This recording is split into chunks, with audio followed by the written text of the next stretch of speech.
C'est la troisième fois cette année que la Fed augmente ses taux d'intérêt et tout indique qu'il y a une autre hausse à venir.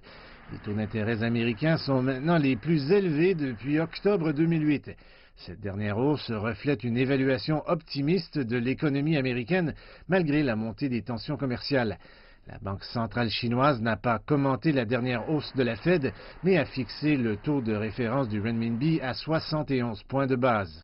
Le marché ne s'attendait pas à ce que la Banque populaire de Chine suive la Fed pour relever ses taux d'intérêt. Les taux du marché ont déjà approché le taux directeur, de sorte qu'une nouvelle hausse du taux directeur pourrait dépasser le niveau des taux d'intérêt dans les banques commerciales. En outre, la valeur du renminbi a été stabilisée après diverses actions imposées par la PBOC et nous n'avons constaté aucune pression de dépréciation. Il n'est donc pas nécessaire d'augmenter le taux des prises en pension pour couvrir la pression de la devise. 5 banques à Hong Kong ont relevé leur taux de dépôt à terme mercredi avant la déclaration de la Fed, tandis que HSBC a également relevé son taux directeur pour la première fois depuis 2006.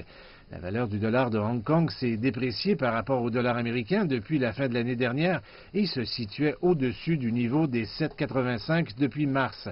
Mais la récente décision des banques commerciales de Hong Kong ont provoqué une volatilité surprenante pour la devise de Hong Kong.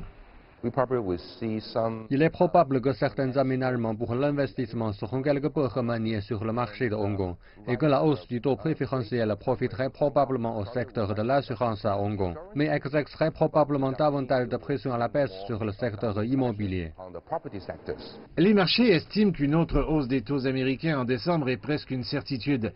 Les responsables de la Fed ont vu l'économie américaine suivre une tendance de croissance durable avec un taux de chômage nettement inférieur à la moyenne à long terme et une inflation proche de l'objectif de 2% fixé par la Banque centrale.